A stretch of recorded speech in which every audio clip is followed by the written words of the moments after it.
जी सारे दोस्तों ਨੂੰ सलाम जी, सत श्री अकाल ते नमस्कार। अज असी जिमीदार इत्थे खाड़ा साफ कर रही है और तुहानूं विखाने हैं कि पानी जिहड़ा है वो किस तरीके नाल लिया जाता है। एक तो नहरी पानी होंदा है, एक साडी साइड ते ट्यूबवैल दा पानी है और रिपीटर इंजन के थ्रू वो लिया जाता है। सो अज असी तुहानूं दिखाने हैं कि किस तरीके नाल उसनूं चलाया जाता है और किस तरीके नाल पानी फिर लाया जाता है।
पानी दे नाल ही जनाबे अली बच्चे भी जिवें भी चला नाल बच्चे भी नावन आ गए। गर्मी है, गर्मी दे विच परिंदे ते सारा कुछ उन्होंने पानी चाहिए होंदा। ओ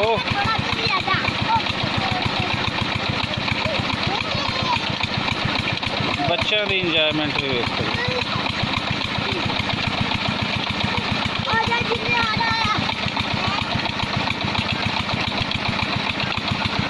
है जी साड़ी साइड तो पानी इस तरीके ना लिया जाता है जिमें कि चल रहा है तुहाडे सामने पीटर चलाया और पीटर बेहतरीन जरिया है, छोटा इंजन है, ये फिर पानी खिंच लेंदा। साड़ी साइड तो पानी तो बहुत ज़्यादा थल्ले नहीं है, बोर जोड़ा है पानी का वो तकरीबन यही कोई 70 तो लैके 100 फुट के दरम्यान है।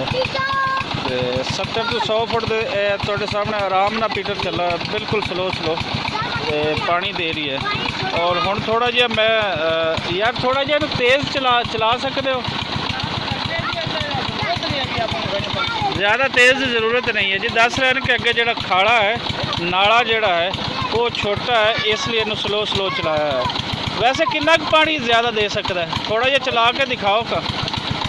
मैं थोड़ा जिहा चला के दिखाते क्योंकि अगे कह रहे हैं कि नाला छोटा है तो फिर पानी जोड़ा है वो ओवर हो जाता है।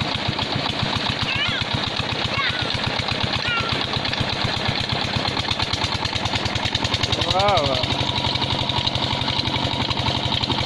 अच्छा है जी, पानी तो बेहतरीन है।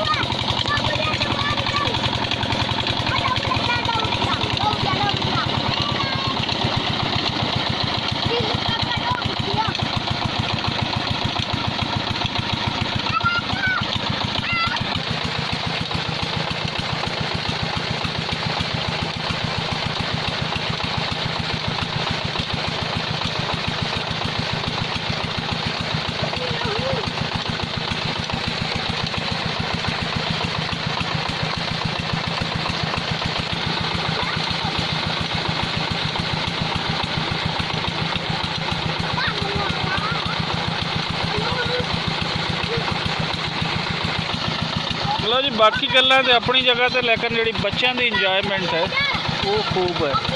और जदों भी इत्थे इस तरीके ना कोई चलाया जाता है, ट्यूबवैल चलता है तो वो बच्चों की अजकल चूँकि गर्मी है, बच्चे बड़े सारे छोटे उन्होंने लैना लगियां होंदियां कि इत्थे अली साहब जी, अली साहब ने भी अपनी टिंड की नमाइश तो बाद हूँ इन्होंने नहाना है तो हर बंदे दे इत्थे वारियां लगियां हुई इत्थे नहाना है।